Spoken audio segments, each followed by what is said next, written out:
കൃഷ്ണായ വാസുദേവായ ഹരയേ പരമാത്മനെ പ്രണതക്ലേശനാശായ ഗോവിന്ദായ നമോ നമഃ. രാമായ രാമഭദ്രായ രാമചന്ദ്രായ വേധസേ രഘുനാഥായ നാഥായ സീതായ പതയേ നമഃ. ശ്രീ സീതാലക്ഷ്മണ ഭരതശത്രുഘ്ന ഹനുമൽ സമേത ശ്രീരാമചന്ദ്രസ്വാമിനേ നമഃ. യത്ര യത്ര രഘുനാഥകീർത്തനം തത്ര തത്ര കൃതമസ്തകാഞ്ജലിം ബാഷ്പവാരി പരിപൂർണലോചനം മാരുതിം നമത രാക്ഷസാന്തകം. അപ്പം ഇന്നലെ നമ്മൾ കാര്യമായിട്ട് മാഹാത്മ്യാണ് നമ്മൾ പറഞ്ഞത്. അതിൽ ഒരു ധ്യാന ശ്ലോകം കൂടി ചൊല്ലി നിർത്തി. അതാണ് ആദ്യ ധ്യാന ശ്ലോകം. ആ ധ്യാന ശ്ലോകത്തിൽ എന്താണ് അത് ഞാൻ ഒന്ന് ചെല്ലാന്ന് നമ്മൾ ശരിക്കും തുടങ്ങുകയാണ്. രാമായണം മെയിൻലി മഹാത്മ്യായിരുന്നല്ലോ ഇന്നലത്തെ. അപ്പോൾ നമുക്ക് ഇത് ചെയ്യാം. ഒന്നും കൂടി ഞാൻ ധ്യാന ശ്ലോകം ചൊല്ലി അത് നമ്മളെന്താ ധ്യാനിക്കണമെന്ന് ഒന്നും കൂടി ഓർമ്മിപ്പിച്ച് രണ്ടാമത്തെ ശ്ലോകത്തിലേക്ക് പോവാം. ആദ്യത്തെ ശ്ലോകം ധ്യാന ശ്ലോകം. പൃഥ്വീഭരവാരണായ ദിവിജൈഃ സംപ്രാർത്ഥിതശ്ചിന്മയ സംജാത പൃഥിവീതലേ രവികുലേ മായാമനുഷ്യോവ്യയ നിശ്ചക്രം ഹതരാക്ഷസ പുനരഗാദ് ബ്രഹ്മത്വമാദ്യം സ്ഥിരാം കീർത്തിം പാപഹരാം വിധായ ജഗതാം തം ജാനകീശം ഭജേ. എന്താ പറയണെച്ചാൽ ഭൂമിക്ക് ഭാരമായിട്ട് ഭവിച്ചുല്ലോ രാവണാദി രാക്ഷസന്മാരാൽ. അവരെ അതായത് ശിഷ്ടന്മാരെ രക്ഷിച്ച് ദുഷ്ടന്മാരെ ഹനിച്ച് ശിഷ്ടന്മാരെ രക്ഷിക്കുന്ന എല്ലാവരുടെയും ദുഃഖം തീർത്ത് ഭൂമി ദേവിയും ഞങ്ങളെ രക്ഷിക്കാൻ സത്വഗുണം മായയിലത്തെ സത്വഗുണം സ്വീകരിച്ച് സൂര്യവംശത്തിൽ ജനിച്ച് എല്ലാവരുടെ പാപങ്ങളെ നശിപ്പിച്ച് അവർക്ക് പരമാനന്ദം തന്നെ നൽകാൻ സമർത്ഥമായിരിക്കുന്ന ആ വളരെ യശസ്വിയായിട്ടുള്ള ആ ശ്രീരാമദേവനെ പ്രാർത്ഥിക്കുന്നു. എങ്ങനെ രാമാവതാര കാര്യം സാധിച്ചതിന് ശേഷം പരബ്രഹ്മം തന്നെയായി വർത്തിച്ച, അതായത് പരബ്രഹ്മം തന്നെ ഈ സത്വഗുണം സ്വീകരിച്ച് ശ്രീരാമാവതാരെടുത്ത് ഭൂമി ഭാരം തീർത്ത് രാമാവതാര കാര്യം സാധിച്ചതിന് ശേഷം തിരിച്ച് ബ്രഹ്മം തന്നെയായി തീർന്ന ആ ശ്രീരാമഭഗവാനെ ഞങ്ങൾ ധ്യാനിക്കുന്നു എന്നാണ് നമ്മൾ പറഞ്ഞത്. അപ്പോൾ ഇനി രണ്ടാമത്തെ ശ്ലോകത്തിലേക്ക് നമുക്ക് പോവാം. നമുക്ക് ആ ഭഗവാനെ മനസ്സിൽ ധ്യാനിച്ചും കൊണ്ട് പരബ്രഹ്മം തന്നെ രൂപം കൊണ്ടുവന്ന ആ ശ്രീരാമസ്വാമിയെ മനസ്സുകൊണ്ട് ധ്യാനിച്ച് നമുക്ക് രണ്ടാമത്തെ ശ്ലോകത്തിലേക്ക് പോവാം. വിശ്വോദ്ഭവ സ്ഥിതിലയാദിഷു ഹേതുമേകം മായാശ്രയം വിഗതമായമചിന്യമൂർത്തിം ആനന്ദസാന്ദ്രമമലം നിജബോധരൂപം സീതാപതിം വിദിത തത്വമഹം നമാമി. വിശ്വോദ്ഭവ സ്ഥിതി ലയാദിഷു, അതായത് സൃഷ്ടി സ്ഥിതി സംഹാരങ്ങളുടെ മുഴുവൻ ഏകം ഹേതു, ഒരേ ഒരു കാരണം അല്ലേ, വേറെ ഒരാൾ കാരണമല്ല. ഏത് സൃഷ്ടിയും സ്ഥിതിയും സംഹാരവും, അതായത് ഭഗവാൻ തന്നെയാണ് ഉപാദാന കാരണവും നിമിത്ത കാരണവും. മീൻസ് ഭഗവാനിൽ നിന്ന് തന്നെയാണ് ഈ ലോകം ഉണ്ടായതും ഭഗവാൻ തന്നെയാണ് ഈ ലോകവും അല്ലേ, നിറഞ്ഞിരിക്കുന്നതും ഭഗവാനാണ്. അങ്ങനെയുള്ള ഒരേ ഒരു കാരണമായും ഏകം ഹേതു മായ ആശ്രയം, മായയ്ക്ക് ആശ്രയമായവനും, അല്ലാണ്ട് മായയെ ആശ്രയിക്കുന്നവനല്ല കേട്ടോ ഭഗവാൻ, മായയ്ക്ക് ആശ്രയമായവനും. ഭഗവാൻ മായാതീതനാണ്, പക്ഷെ മായ ഭഗവാനെ ആശ്രയിക്കണ്ടേ. വിഗതമായ മായയെ അതിക്രമിച്ചവനെന്നർത്ഥം, അതായത് മായയ്ക്ക് അതീതനും അചിന്യമൂർത്തിം, അതായത് നമ്മുടെ ചിന്തയ്ക്ക് അതീതനായവനും, അതായത് ഇന്ദ്രിയങ്ങൾക്കും മനസ്സിനും അതീതനാണ്. മനസ്സിനാണല്ലോ ചിന്ത, മനസ്സിനതീതനാണ്. ആനന്ദസാന്ദ്രം, അതായത് ഏത് സാന്ദ്രാനന്ദം എന്ന് നമ്മൾ നാരായണീയത്തിൽ പറയുന്നില്ലേ, അതന്നെ തിക്ക് സന്തോഷം അല്ലെങ്കിൽ ഘനീഭവിച്ച ആനന്ദം എന്നൊക്കെ പറയണത്. അമലം, ശുദ്ധം, അതായത് വിശുദ്ധനായും, നിജബോധരൂപം, അതായത് ജ്ഞാനസ്വരൂപനായും. നിജബോധം എന്താ? ജ്ഞാനം. ആ ജ്ഞാനസ്വരൂപനും, വിദിത തത്വം, അതായത് അറിയപ്പെട്ട തത്വത്തോടു കൂടിയവനും, അതായത് ആ പരമാർത്ഥത്തോടു കൂടിയവനും, സീതാപതി, സീതാപതിയെ, അങ്ങനത്തെ സീതാപതിയെ, സീതയുടെ നാഥനെ, അഹം നമാമി, ഞാൻ നമിക്കുന്നു. ഒക്കെ ആദ്യം ഏത് ഗ്രന്ഥം തുടങ്ങുമ്പോഴും എപ്പോഴും നമ്മൾ ആരാണ് അതിലത്തെ ഉപാസനാമൂർത്തി വെച്ചാൽ ആ ഉപാസനാമൂർത്തി പ്രത്യേകം നമസ്കരിക്കുമല്ലോ. അപ്പോൾ ഇവിടെ പറയാണ്, കഴിഞ്ഞ ശ്ലോകത്തിൽ പറഞ്ഞു ബ്രഹ്മം തന്നെ സത്വഗുണം സ്വീകരിച്ച് അവതരിച്ചതാണെന്ന് പറഞ്ഞു. ഇനി അതിനെ ഒന്നും കൂടി പറയുകയാണ്, ഈ ലോകത്തിൻ്റെ മുഴുവൻ സൃഷ്ടി സംഹാരത്തിൻ്റെ ഒരേ ഒരു കാരണം ആയിട്ടുള്ളതും മായയ്ക്ക് ആരാണ് ആശ്രയം, അങ്ങനെയുള്ള ആളായിട്ടും എന്നാൽ മായയ്ക്ക് അതീതനായിട്ടും മാത്രമല്ല നമ്മുടെ മനസ്സിനും ഇന്ദ്രിയങ്ങൾക്കും അതീതനായിട്ടും നമുക്ക് ചിന്തിക്കാനോ അല്ലെങ്കിൽ നിർവചിക്കാനോ കഴിയാത്ത തരത്തിലുള്ള സ്വരൂപത്തോടു കൂടിയവനും, ആനന്ദം കട്ട പിടിച്ച പോലെയുള്ളതെന്നർത്ഥം, സാന്ദ്രാനന്ദമായും, പിന്നെയോ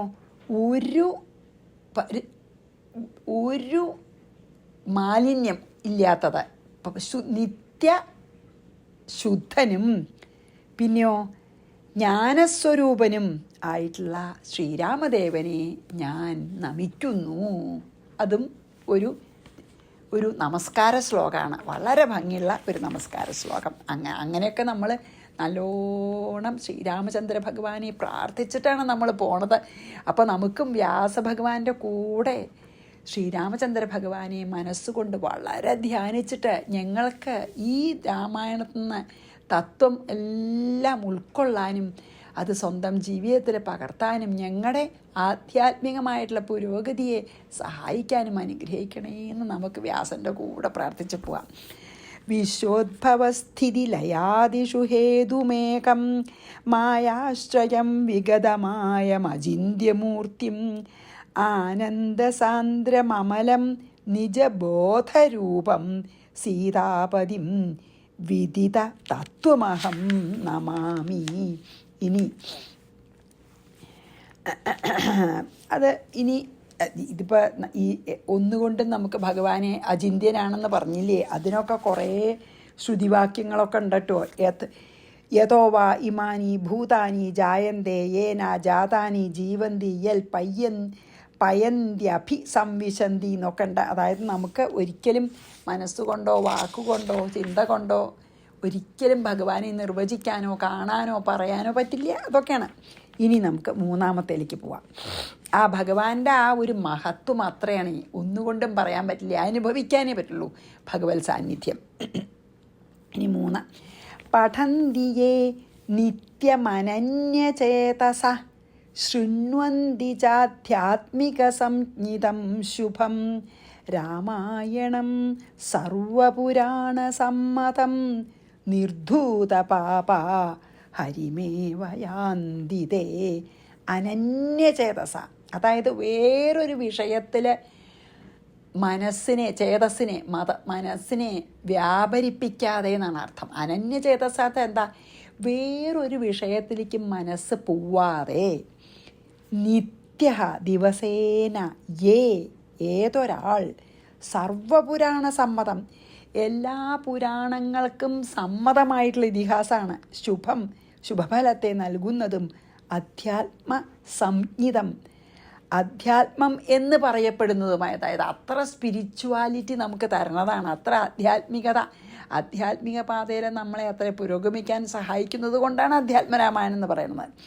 രാമായണത്തെ പഠന്തി ശൃണ്വന്തി ച, പഠിക്കുകയോ കേൾക്കുകയോ ചെയ്യുന്നുവോ, തേ അവർ നിർധൂത പാപാഹ, പാപത്തിൽ നിന്ന് മോചനം ലഭിക്കുന്നവരായിട്ട് ഹരിയേവ, ഭഗവാനെ തന്നെ യാന്തി പ്രാപിക്കുന്നു. നമുക്ക് ഈ രാമായണത്തിലേക്ക് കടക്കണതിൻ്റെ മുമ്പേ എന്താണ് വ്യാസഭഗവാൻ ഒരു പ്രതിജ്ഞയാണ് നമ്മളോട് ചെയ്യണത്, ഒരു അഷ്വറൻസ് നമുക്ക് തരികയാണ്. എന്ത്? ഏതൊരാളാണ് ചലിക്കാത്ത മനസ്സോടുകൂടി വേറൊന്നിലേക്ക് മനസ്സിനെ വ്യാപരിപ്പിക്കാതെ ഈ സർവപുരാണങ്ങൾക്കും സമ്മതമായിട്ടുള്ള ഈ വളരെ ശുഭം നമുക്ക് നൽകുന്ന ഈ അധ്യാത്മരാമായണം എന്നുള്ള പേരുള്ള ഈ പുസ്തകത്തെ ഏതൊരാളാണ് ദിവസേന പഠിക്കുകയും വായിക്കുകയും കേൾപ്പിക്കുകയും എന്ത് ചെയ്യണു, അത് അവരുടെ എല്ലാം പാപങ്ങൾ നശിക്കും, വേരോടെ നശിച്ചിട്ട് അവർ ഭഗവാനിൽ തന്നെ സായുജ്യം പ്രാപിക്കുന്നു എന്നാണ് പറയണത്. അപ്പം നമുക്ക് സർവാത്മന ഇതിൽ വളരെയധികം ശ്രദ്ധയോട് കൂടിയിട്ട് എനിക്ക് പറയാനും നീ കേൾക്കണ ശ്രോതാക്കൾക്ക് അത് വളരെ മനസ്സിനെ ചലിപ്പിക്കാതെ കേൾക്കാനും സാധിക്കട്ടെ എന്ന് നമുക്ക് പ്രാർത്ഥിക്കാം. കാരണം അങ്ങനെ മനസ്സിനെ ചലിപ്പിക്കാതെ കേൾക്കുകയോ പറയുകയോ ചെയ്യുന്നവർക്ക് എല്ലാ പാപങ്ങളും നശിച്ച് ഭഗവാനിൽ സായുജ്യം തന്നെ ലഭിക്കുമെന്ന് പറയുന്നുണ്ട്. അപ്പം നമുക്ക് അതിനായി പ്രാർത്ഥിച്ച് മൂന്നാമത്തെ ശ്ലോകം കഴിഞ്ഞ് 4ലേക്ക് പോവാം. പഠന്തിയേ നിത്യമനന്യചേതസ ശൃണ്വന്തി കേൾക്കുക ചാധ്യാത്മിക സംജ്ഞിതം ശുഭം. അധ്യാത്മരാമായണം എന്നുള്ള പേരുള്ള ഈ പുസ്തകം വളരെ ശുഭമാണെന്ന്, മംഗളം.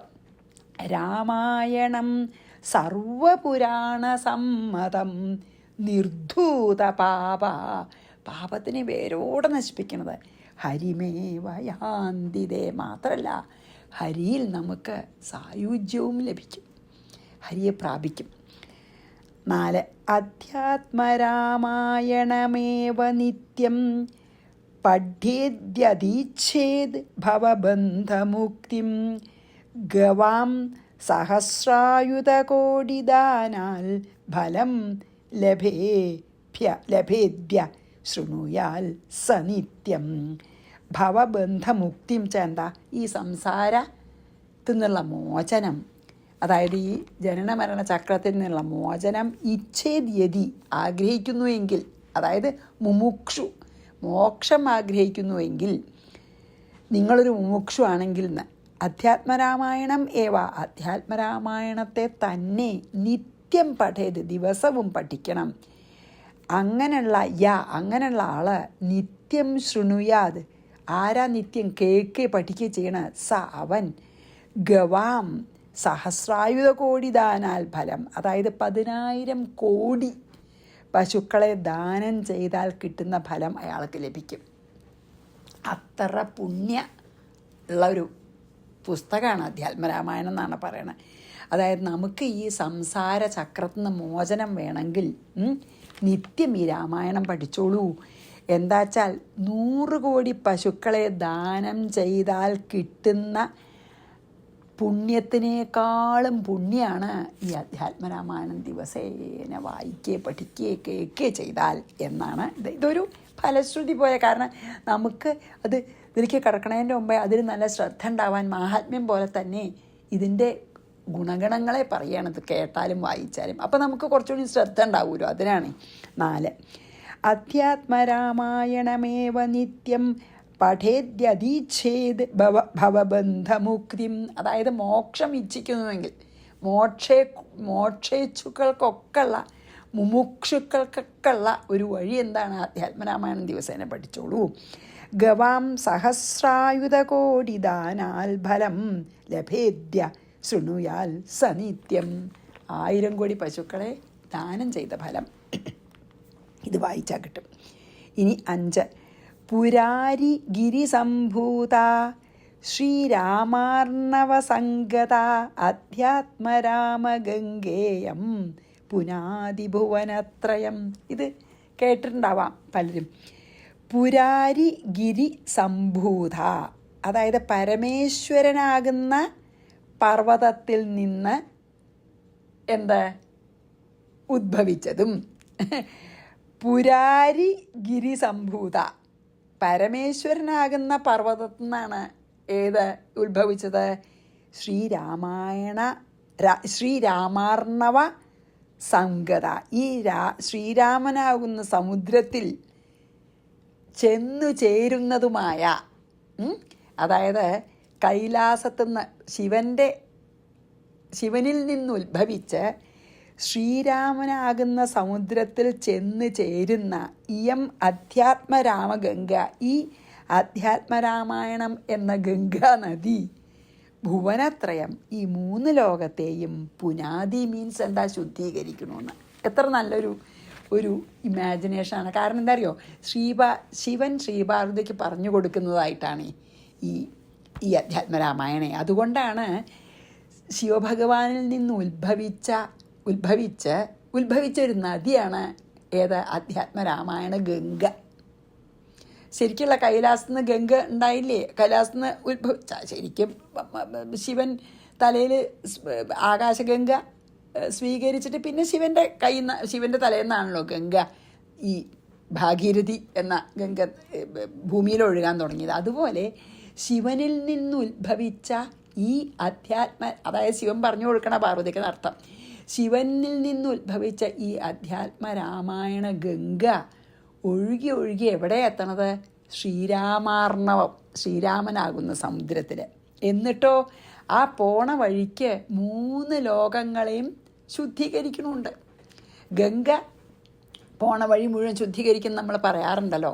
അതുപോലെ അധ്യാത്മരാമായണ ഗംഗ ശിവനിൽ നിന്ന് പുറപ്പെട്ട് ശ്രീരാമ സമുദ്രത്തിൽ വന്ന് അവസാനിക്കും. ആ വഴിയിൽ 3 ലോകങ്ങളെയും ശുദ്ധീകരിക്കുന്നു എന്ന്. എന്തൊരു ഭംഗിയായിട്ടുള്ള അല്ലേ.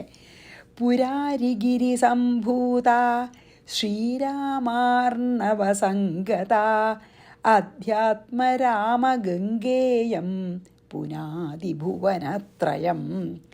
ഇനി 6ാമത്തെ ശ്ലോകം. എല്ലാം വളരെ സിമ്പിളാണ് ശ്ലോകങ്ങൾ.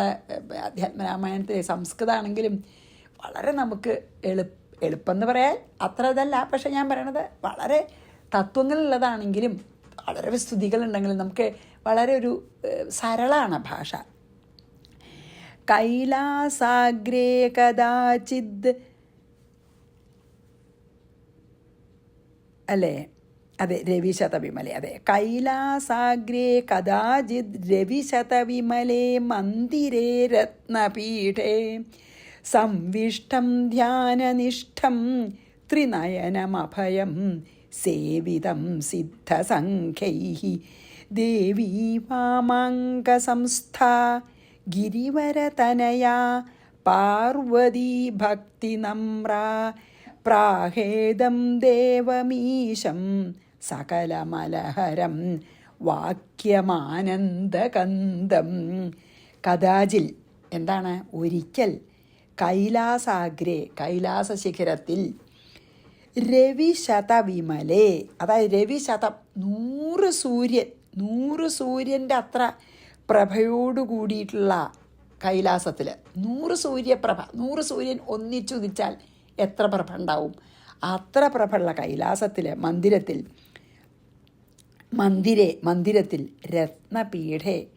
രത്നപീഠത്തിൽ സംവിഷ്ഠേ ആസനസ്ഥനായിരിക്കുന്നവനും ധ്യാനനിഷ്ഠം നല്ല ധ്യാനിച്ചിരിക്കുകയാണ്, അങ്ങനെ ഇരിക്കുന്നവന് ത്രിനയനം 3 നേത്രങ്ങളോട് കൂടിയവനും അഭയം എല്ലാവർക്കും അഭയം എപ്പോഴും നൽകുന്നവനും സിദ്ധസംഖ്യൈഹി സിദ്ധന്മാരാലും ചാരണന്മാരാലും ഈ ആകാശചാരികളാലെല്ലാം സേവിക്കപ്പെടുന്നവനും.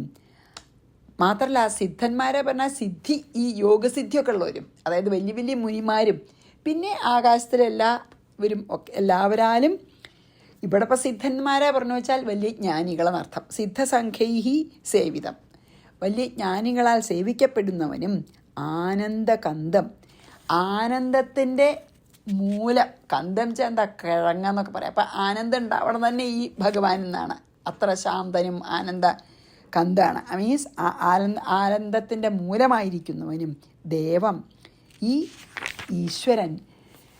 വാമാങ്ക സംസ്ഥ അതായത് മടിയിലിരിക്കുന്നവളും. ഗിരിവര തനയ, ഹിമവാൻ്റെ മകളാണല്ലോ പാർവതി. പർവ്വതത്തിൻ്റെ മകളായ പാർവതി, പുത്രിയുമായ പാർവതീദേവി ഭക്തി നമ്ര, ഭക്തിപൂർവം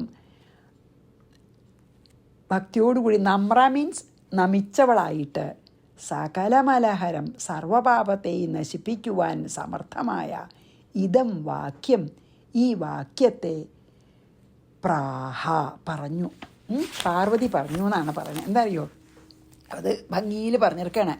കൈലാസത്തിൽ 100 സൂര്യന്മാർ ഒന്നിച്ചുദിച്ചാലുള്ള പ്രഭയോട് കൂടിയിട്ടുള്ള അവരുടെ മന്ദിരത്തിൽ, അവരുടെ രാജധാനിയിലെ ശിവൻ്റെ ഭവനത്തിൽ രത്നപീഠത്തിൽ ധ്യാനനിഷ്ഠനായിട്ടിരിക്കണ ഈ 3 നേത്രങ്ങളോട് കൂടിയ എല്ലാവർക്കും അഭയം നൽകുന്നവനുമായിട്ടുള്ള, മാത്രമല്ല വലിയ വലിയ ജ്ഞാനികളാൽ ചുറ്റും ഇരുന്ന് സേവിക്കപ്പെടുന്നവനും ആയിട്ടുള്ള, ആനന്ദത്തിൻ്റെ മൂലകാരണം തന്നെയായിട്ടുള്ള പ്രകാശസ്വരൂപനായിട്ടുള്ള ഈ ശിവനോട് തൻ്റെ ആ ശിവൻ്റെ തന്നെ മടിയിൽ ഇരിക്കുന്ന ഹിമവാൻ്റെ പുത്രിയായിട്ടുള്ള പാർവതീദേവി വളരെ ഭക്തിപൂർവം, ഭർത്താവിനെ വളരെയധികം ഭക്തിപൂർവം നമിച്ചുകൊണ്ട്, ഭക്തി നമ്ര പറഞ്ഞില്ലേ, നമിച്ചുകൊണ്ട് എല്ലാ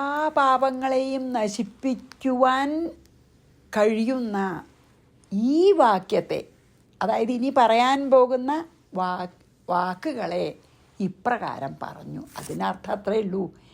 മടിയിൽ പാർവതീദേവി ഇരിക്കുന്നുണ്ട്, ശിവൻ്റെ മടിയിൽ കൈലാസത്തിൽ. അപ്പോൾ പാർവതീദേവി ശിവനോട് ഇപ്രകാരം ചോദിച്ചു എന്നാണ് ശരിക്കുള്ളൂ. പക്ഷേ ആ കൈലാസത്തിൻ്റെ വർണ്ണന 100 സൂര്യന്മാർ ഒന്നിച്ചുദിച്ച പോലെ അങ്ങനെ എല്ലാവരാലും സേവിക്കപ്പെട്ട് എല്ലാവർക്കും എപ്പോഴും അഭയം നൽകുന്ന ആ ശിവൻ്റെ മടിയിലിരിക്കുന്ന പാർവതി ഇപ്രകാരം ചോദിച്ചു എന്നാണ് പറഞ്ഞത്. അപ്പോൾ ഇനി നമുക്ക് പാർവതിയുടെ മറുപടിയാണ്, പാർവതിയുടെ വാക്കുകളാണ് ഇനി നമ്മളെ പാർവതി ഉവാച എന്നാണ് നമ്മൾ ഇനി അടുത്ത ശ്ലോകത്തിൽ. അത് നമുക്ക് നാളെ ചെയ്യാം. അപ്പോൾ നാളെ പാർവതി എന്താണ് ശിവനോട് ചോദിച്ചത് എന്ന് നമുക്ക് കാണാം നാളെ. അപ്പോൾ നമുക്ക് ഈ 6 വായിച്ചിവിടെ നിർത്താം. എത്ര നല്ല ശ്ലോകങ്ങളല്ലേ.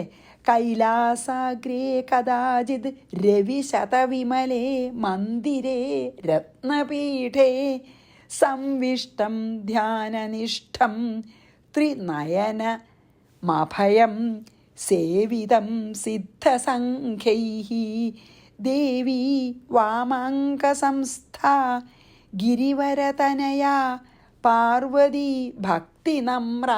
വളരെ ഭക്തിയോടുകൂട്ടാണ് പാർവതി. പ്രാഹേദം ഇപ്രകാരം പറഞ്ഞു. പ്രാഹ ഇതം പ്രാഹ മീൻസ് ഇപ്രകാരം പറഞ്ഞു. ദേവമീശം സകലമലഹരം വാക്യമാനന്ദകന്ദം നിത്യശുദ്ധനായിട്ടുള്ള ആനന്ദത്തിൻ്റെ മൂലകാരണമായിട്ടുള്ള ശിവനോട് പാർവതി ഇപ്രകാരം പറഞ്ഞു എന്ന് പറഞ്ഞ് നമുക്കിന്നിവിടെ നിർത്താം. ശ്രീകൃഷ്ണാർപ്പണമസ്തു. സർവത്ര ഗോവിന്ദനാമ സങ്കീർത്തനം. ഗോവിന്ദ ഗോവിന്ദ. ശ്രീ സീതാലക്ഷ്മണ ഭരതശത്രുഘ്ന ഹനുമൽ സമേത ശ്രീരാമചന്ദ്രസ്വാമിനേ നമഃ.